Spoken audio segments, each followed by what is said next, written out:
forças, poder e reis, que a natureza e tudo que se fez,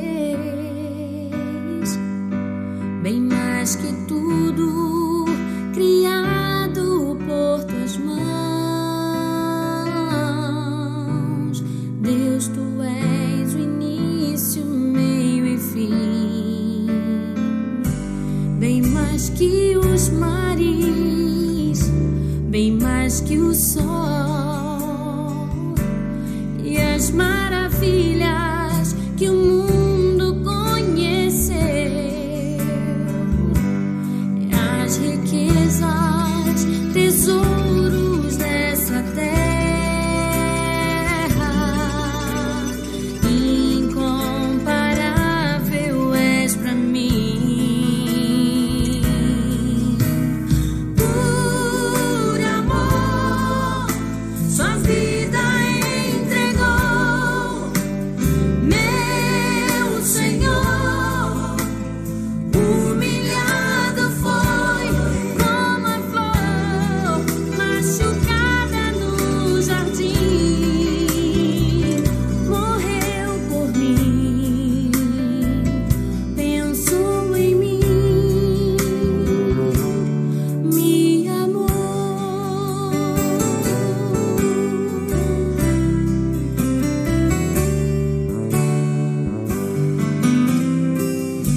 Bem mais que as forças, poder e reis, que a natureza e tudo que se fez, bem mais que tudo criado por tuas mãos. Deus, tu és o início, meio e fim, bem mais que os mares, bem mais que o sol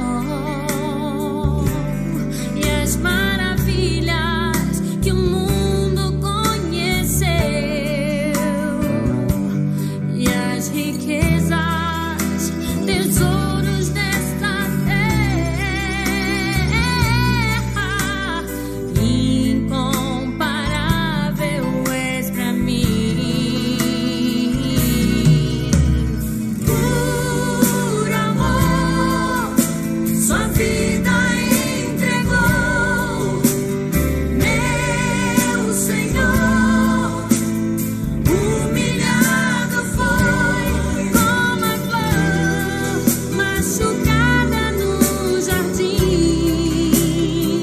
morreu por mim, pensou em mim, me amou. Por amor, sua vida entregou, meu Senhor. Humilhado foi como a flor machucada no jardim, morreu por mim, pensou em mim, me amou. Como a flor machucada no jardim, morreu por mim, pensou em mim, me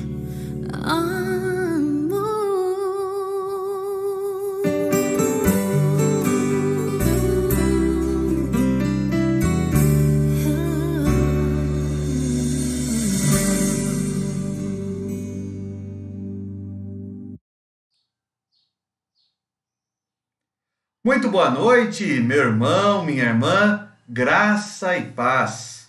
Mais uma quarta-feira que o Senhor Jesus nos concede, mais um dia de vida, de saúde, que possamos ser a Ele gratos, que possamos lhe render graças pelo seu grande amor, agradecer ao nosso bom Deus. É uma alegria, é uma satisfação estar com você nesta noite, Nós estamos a iniciar neste momento o estudo bíblico da Igreja Presbiteriana de Laranjal Paulista. Hoje, quarta-feira, dia 16 de dezembro do ano de 2020, com satisfação e com alegria, eu me chego até a sua casa, eu entro na sua presença e que juntos possamos ter um tempo de alegria, de satisfação, um tempo abençoado na presença do nosso Deus. Vamos iniciar esse momento com uma palavra de oração? Quero te convidar a curvar sua cabeça, fechar os seus olhos e vamos orar nesse instante. Eterno e poderoso Deus, alegramo-nos, ó Pai, na Tua presença. Tua presença, ó Pai, nos traz consolo, refrigério, nos traz paz. Tua presença, ó Pai, abundantemente alegra o nosso coração, satisfaz a nossa alma, traz regozijo para as nossas vidas. Ó Pai, nesse momento em que estamos a iniciar esse período que teremos na Tua presença, que o Senhor, ó Pai, através do Teu Espírito Santo, possa falar aos nossos corações. Que o Senhor, ó Pai, possa trazer ao nosso coração paz, consolo, direção, edificação vinda do alto, ó Pai. E que possamos verdadeiramente, ó Pai, fortalecidos e edificados pela Tua palavra, termos um tempo de louvor, um tempo de adoração, um tempo de entrega a Ti, mas também um tempo de estudo e meditação na Tua palavra. Abençoa-nos, ó Pai, nesse momento.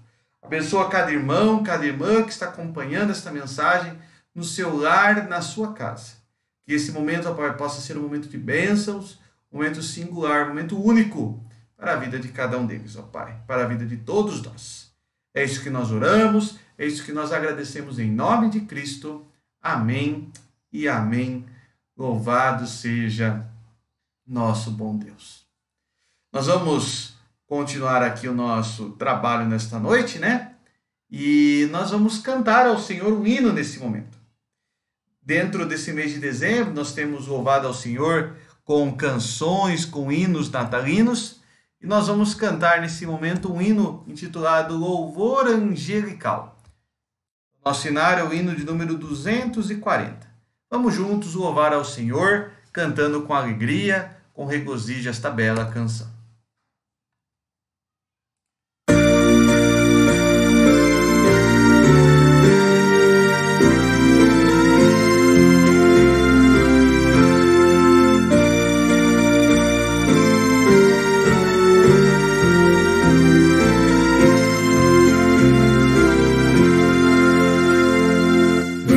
Os anjos harmonia cantam glória ao Rei Jesus, paz aos homens que alegria, paz com Deus em plena luz. Ouçam povos exultantes, ergam salmos triunfantes, seu Senhor, nasce Cristo Redentor. Exultai, ó terra e céus, dando glória ao homem Deus. Cristo eternamente honrado, do seu trono se ausentou, e entre os homens encarnado, Deus conosco se mostrou. Quão bondosa divindade, quão gloriosa humanidade, salve Cristo Emmanuel, luz do mundo, Deus fiel.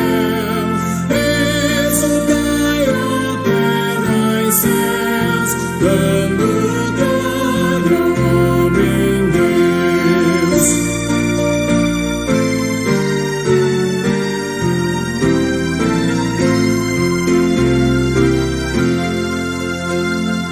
Cante um povo resgatado, glória ao príncipe da paz, Deus em Cristo revelado.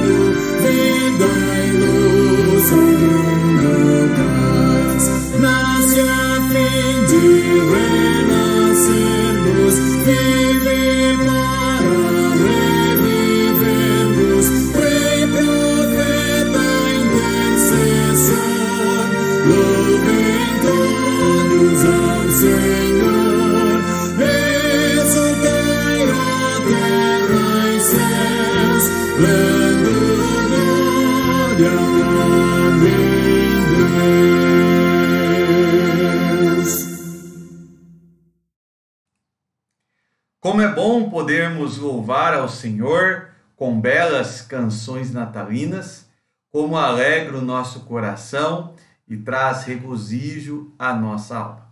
Inclusive, na próxima quarta-feira, dia 23 de dezembro, na próxima quarta-feira, nesse mesmo horário, às 19h30, nós teremos no nosso momento de estudo bíblico um momento especial. Estaremos meditando sobre um tema específico relativo ao Natal e também dedicaremos um tempo maior para louvarmos a Deus, para cantarmos hinos natalinos. Então, na próxima quarta-feira, dia 23, você é o meu convidado para termos esse tempo especial no meio da semana, na antevéspera do Natal, né?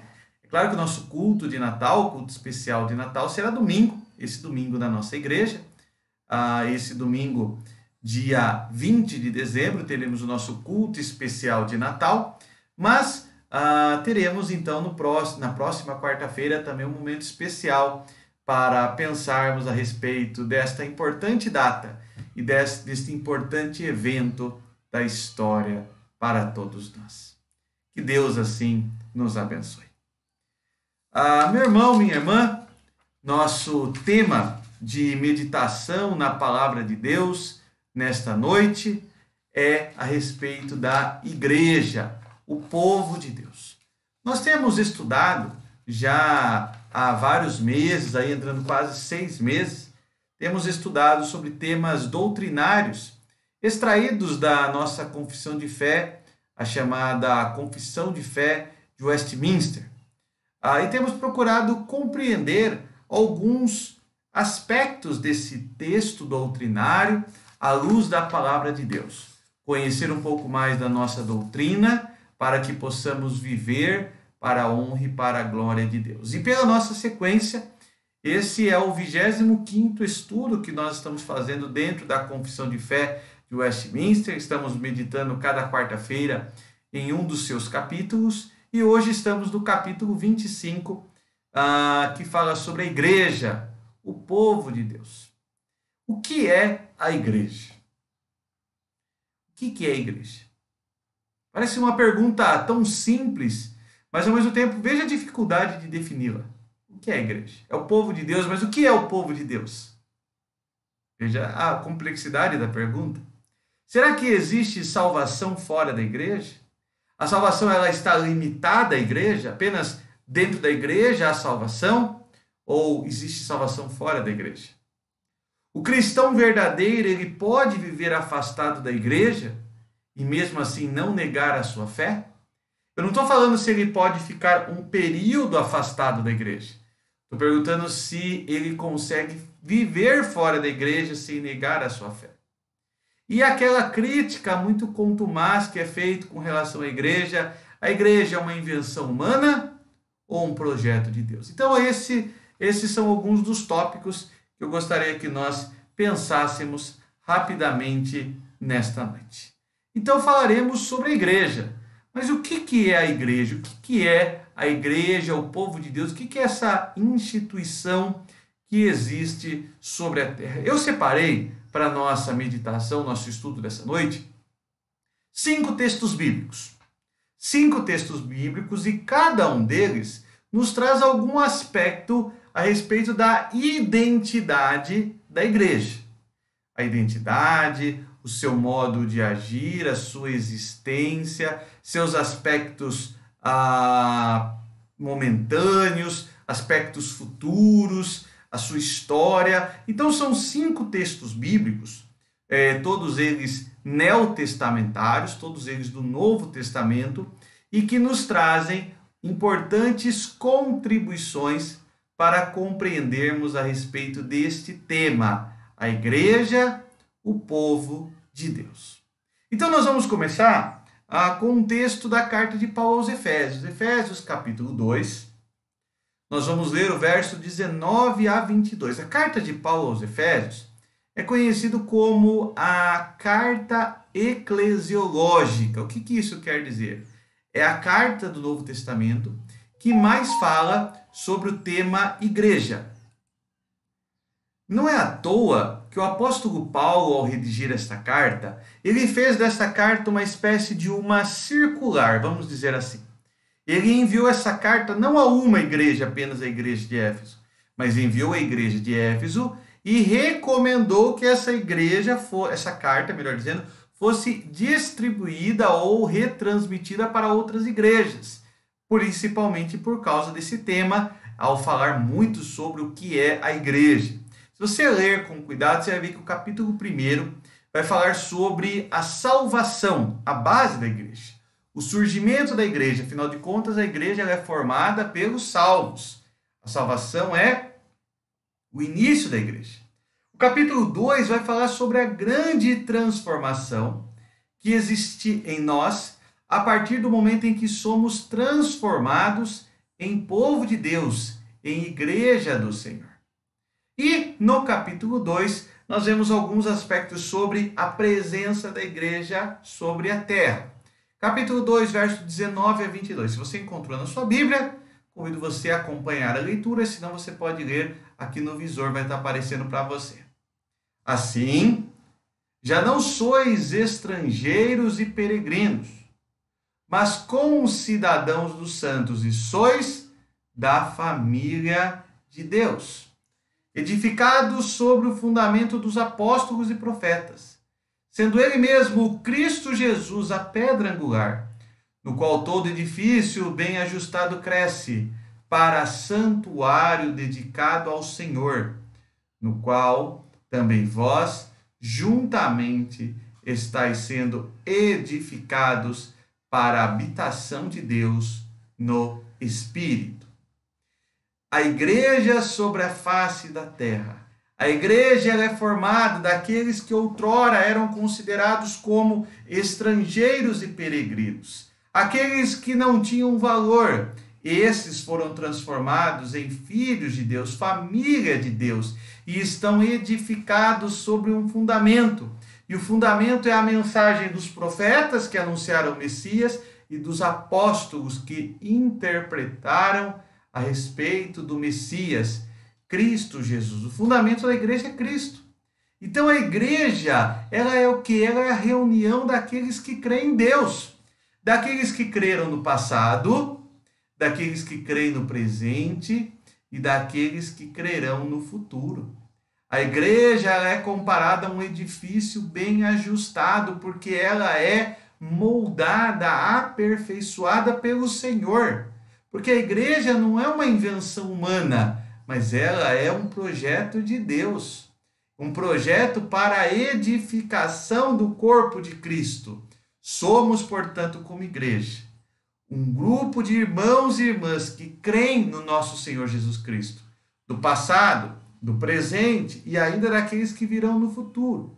E somos pelo Senhor transformados, aperfeiçoados, moldados para sermos aquilo que Ele mesmo deseja. Esta é a identidade da igreja. A identidade da igreja, portanto, é a reunião daqueles que creem em todos os tempos, em todas as épocas, em todos os lugares. A igreja, um propósito divino. Ainda falando sobre a igreja, e qual o propósito da igreja? Para que a igreja existe? Fala-se muito sobre os múltiplos aspectos da igreja, né? A igreja como uma instituição de auxílio social, a igreja como um estabelecimento assistencialista, de solidariedade. Qual que é o propósito principal da igreja? Então, o mesmo apóstolo Paulo, na mesma carta aos Efésios, ele vai falar um pouquinho sobre o propósito da igreja. Efésios capítulo 4, abra a sua Bíblia. Efésios 4, só virar aí uma página na sua Bíblia, versículo 11 até o versículo 15. Eu dividi o texto aqui em 2 slides, e aí fica mais fácil para nós fazermos a leitura, como também para a gente entender o que o apóstolo Paulo está querendo nos dizer. Olha só.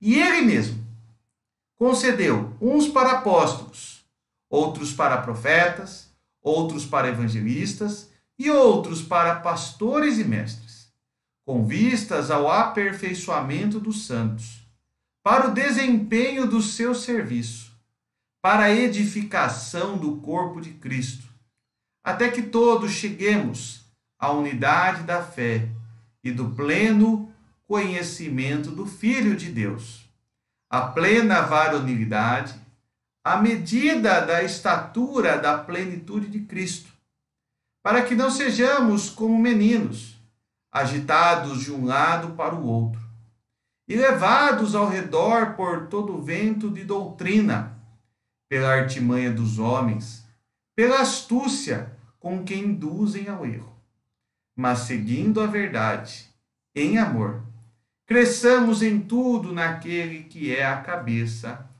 Cristo. Qual o propósito da igreja? O propósito da igreja é a santificação do seu povo.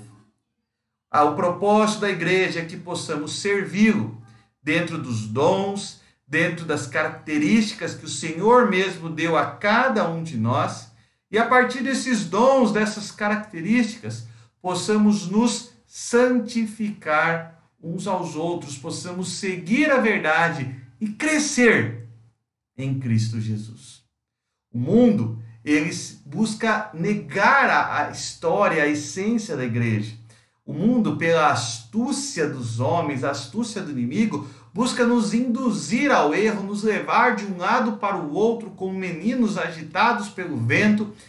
Mas, porém, a igreja, ela serve para nós como um alicerce sólido, como uma âncora no meio da tempestade. Ela serve para nós como um farol que brilha à noite. Ela serve para nós como direção, como uma luz clara de como devemos proceder, do que devemos fazer, do que agrada o nosso Senhor.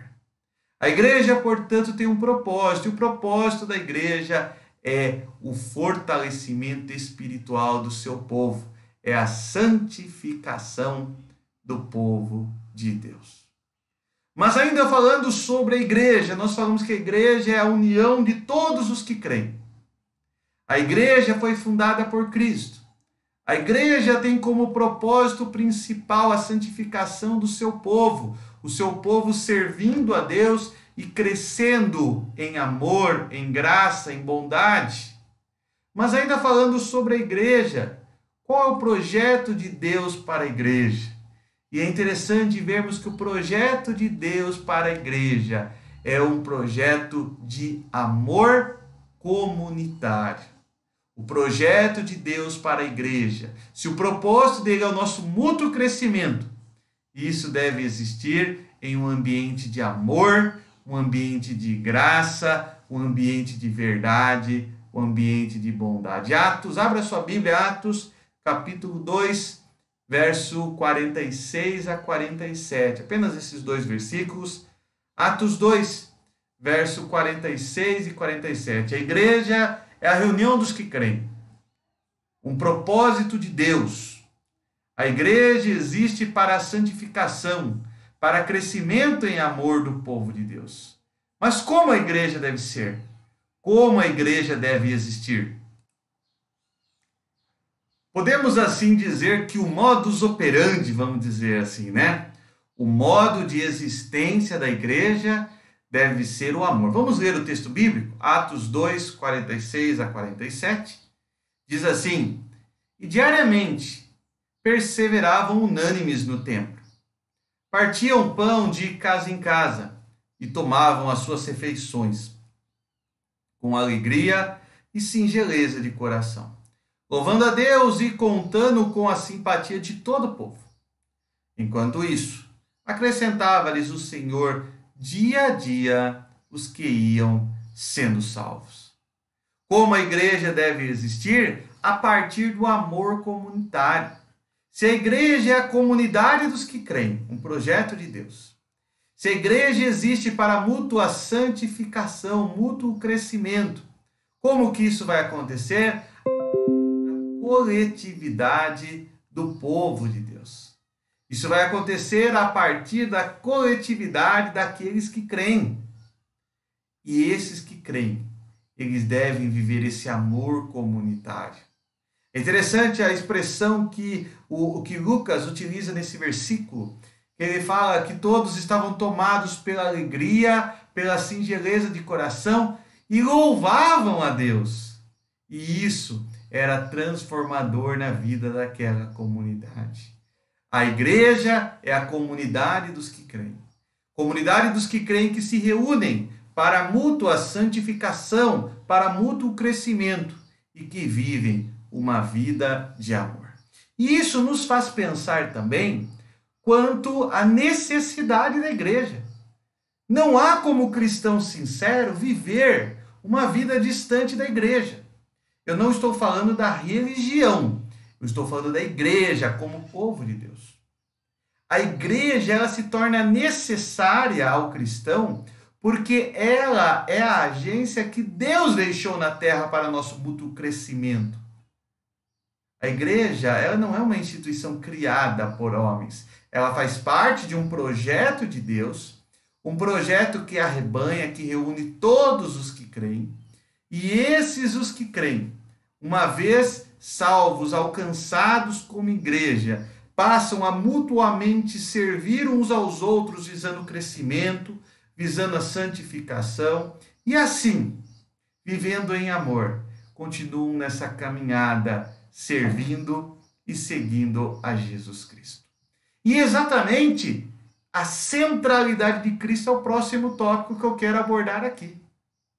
Se a igreja é a comunidade dos que creem em Cristo, o projeto de Deus, a igreja ela existe para mútuo crescimento do povo de Deus a fim de servi-lo, de glorificá-lo, de adorá-lo.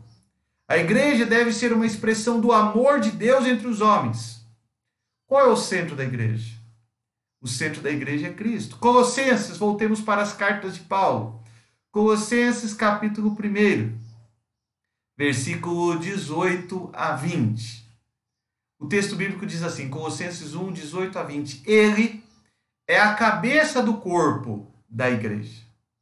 Ele é o princípio, o primogênito de entre os irmãos, para em todas as coisas ter a primazia. Porque aprove a Deus que nele residisse toda a plenitude, e que, havendo feito a paz pelo sangue da sua cruz, por meio dele, reconciliasse consigo mesmo todas as coisas, quer sobre a terra, quer nos céus.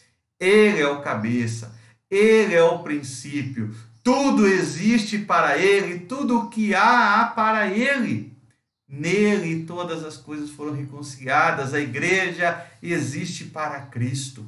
A igreja não existe para a minha satisfação. Nós não devemos ir na igreja com a seguinte ideia: eu fui à igreja e eu não fiquei satisfeito com o culto desta noite. Mas não é para nós ficarmos satisfeitos. O culto é para Deus, não é para mim, não é para o meu ego, não é para a minha pessoa, é para Deus. Sendo o culto, então, portanto, para Deus, é Ele que tem que ficar satisfeito. Não sou eu, como pessoa, como indivíduo, é o Senhor. Nele está a plenitude das coisas. Nele está a plena satisfação da igreja. A igreja deve buscar satisfazer a Deus, porque Ele é o centro da igreja. A igreja existe para Deus. Deus, Ele é o centro, o alvo central, o objetivo da nossa existência como igreja. Mas ainda, antes de nós concluirmos, o último tópico que eu quero falar. Além da igreja ser o povo de Deus, a comunidade dos que creem, a igreja é um projeto divino, a comunidade daqueles que servem a si mesmos, servem uns aos outros para mútua santificação, mútuo crescimento. A igreja como uma agência da expressão do amor de Deus na terra e que tem como centro Jesus Cristo. Gostaria de finalizar falando que a história da igreja é uma história bendita. Não é uma história de derrota, é uma história de vitória. A história da igreja não é a história do fracasso, mas é a história do progresso. A história da igreja não é a história da morte, mas é a história da vida, porque ela está sustentada em Cristo. Mateus 16, 18 a 20, abra sua Bíblia. Palavras de Jesus ao apóstolo Pedro. Mateus 16, verso 18 a 20. Diz assim: Também eu te digo que tu és Pedro, e sobre esta pedra, a afirmação de Pedro de que Cristo, Jesus é o Cristo, o Messias. Sobre esta pedra edificarei a minha igreja, e as portas do inferno jamais não prevalecerão contra ela. Dar-te-ei, a igreja, as chaves do reino dos céus. O que ligares na terra terá sido ligado nos céus, e o que desligares na terra terá sido desligado nos céus. Então, advertiu os discípulos de que a ninguém dissessem ser ele o Cristo. As portas do inferno não prevalecerão contra a igreja de Deus, porque a vitória final da igreja, a vitória pertence aos que creem. Louvado seja o Senhor. A história da igreja não é uma história de fracasso, de morte, de tristeza. A história da igreja é a história de vida, de alegria, de contentamento, de paz, de regozijo no nosso Senhor. A vitória final da igreja. É maravilhoso vermos isso. É maravilhoso vermos que a nossa fé não está depositada naqueles que serão derrotados, que cairão. A nossa fé está depositada em Jesus Cristo, nosso Senhor, aquele que garante, confirma a vitória final da igreja. A igreja, como vimos nesta noite, é a comunidade dos que creem. É o plano de Deus para arrebanhar os fiéis. Os fiéis que vivem em comunidade, servindo uns aos outros e servindo a comunidade, a fim de que haja plena santificação e desenvolvimento espiritual. Por isso, o cristão sincero, ele deve buscar uma igreja local na qual ele servirá ao Senhor, ele adorará a Deus e ele também expressará os dons e talentos que Deus lhe deu para o serviço, e assim ele também crescerá em amor. A igreja é pautada pelo amor de Deus em Cristo. A igreja, como agência de Deus sobre a face da terra, a igreja, ela tem como centro Jesus Cristo, e há uma promessa bendita de vitória final em Jesus Cristo. A igreja, o povo de Deus, a comunidade dos que creem, dos que adoram, dos que louvam a Deus, dos que se reúnem para expressar essa fé, que vivem em amor, que creem em Cristo e que aguardam o retorno triunfal e a vitória do Cordeiro. Que Deus assim em Cristo nos abençoe e nos fortaleça pela sua palavra nesse instante. Vamos orar? Uma vez mais, curvemos as nossas cabeças e vamos conversar com o Senhor. Amado Deus, nosso eterno Pai, nesta noite meditamos um pouco, ó Pai, sobre o projeto maravilhoso que o Senhor tem para aqueles que creem. O projeto de vida, não de morte. Projeto de vitória, não de derrota. Projeto, ó Pai, que é firmado e sustentado em Cristo Jesus. Projeto para todos aqueles que creem em Ti, que aguardam o retorno triunfal de Cristo. Todos aqueles que esperam esta vitória final e que nela, ó Pai, estão esperançosos, fortalecidos. Um projeto de amor, um projeto de perseverança, um projeto, ó Pai, pautado em Cristo e unicamente em Cristo. Louvamos e Te agradecemos pela existência da igreja. Louvamos e Te agradecemos pela existência das igrejas locais nas quais congregamos, ó Pai. Louvamos e Te agradecemos, porque podemos, como Teu povo, nos reunir e assim Te louvar, Te servir, Te adorar. Te louvamos, ó Pai, porque o Senhor tem cuidado de nós. O Senhor tem escrito a Tua história, Pai, através de nós, e temos sido abençoados por tudo isso, ó Pai. Nesse instante, de uma forma especial, rogamos, ó Pai, que o Senhor esteja abençoando a nossa igreja local, a igreja presbiteriana em Laranjal Paulista.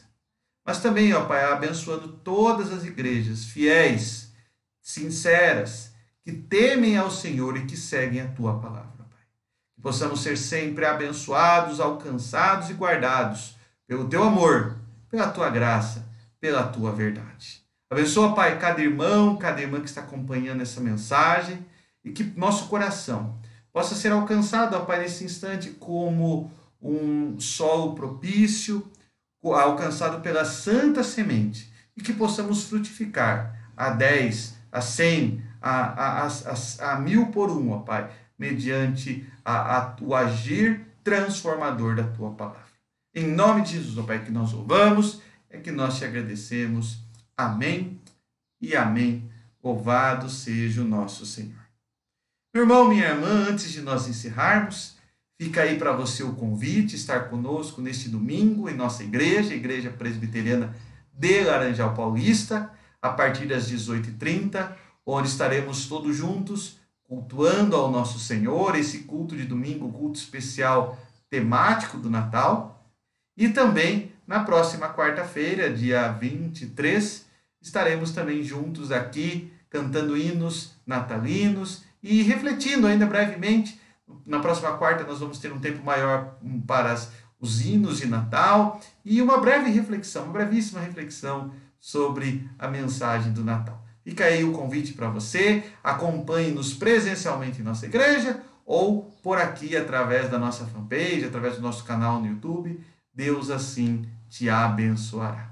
Uma ótima quarta-feira, um restante de noite abençoado e um restante de semana na presença de Jesus. Que Deus assim te abençoe. Fique com Deus e nos vemos numa próxima oportunidade. Graças a Deus, que nós tenhamos assim uma ótima e uma abençoada noite.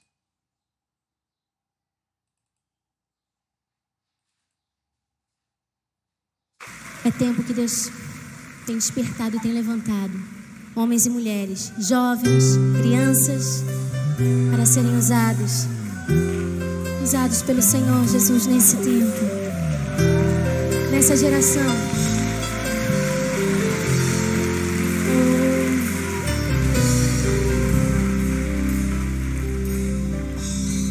Sonda-me, Senhor, e me conhece, quebranta o meu coração.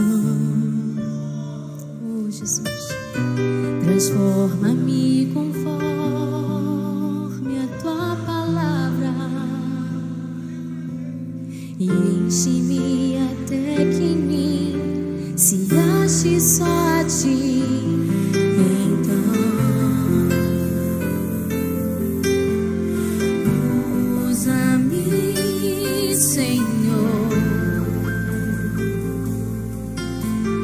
Usa-me como um farol que brilha à noite, como ponte sobre as águas, como abrigo no deserto, como flecha que acerta o alvo. Eu quero ser usado da maneira que te agrade, em qualquer hora e em qualquer lugar.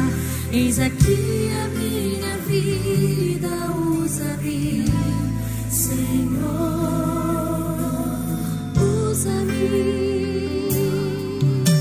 Sonda-me, Senhor, e me conhece, quebranta o meu coração.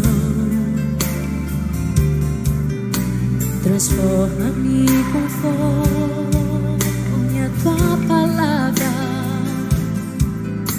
e enche-me até que em mim se ache só a ti.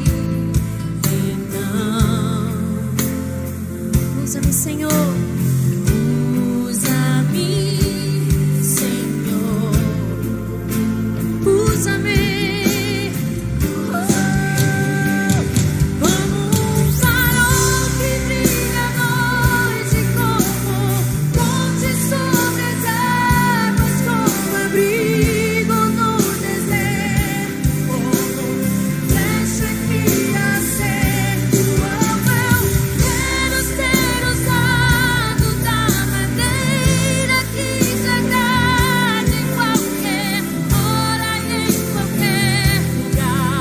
Eis aqui a minha vida, usa-me, Senhor,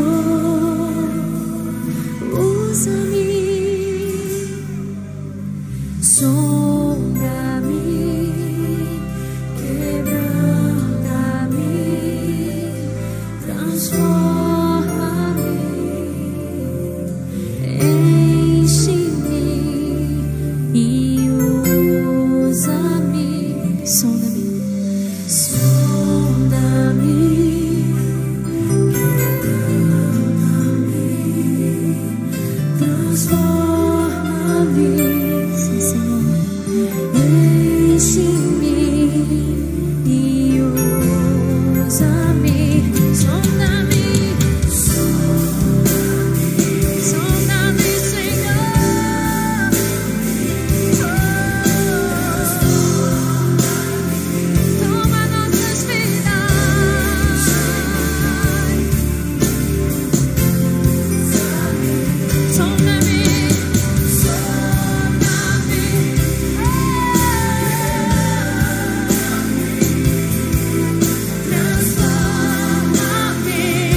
Sonda-me, Senhor.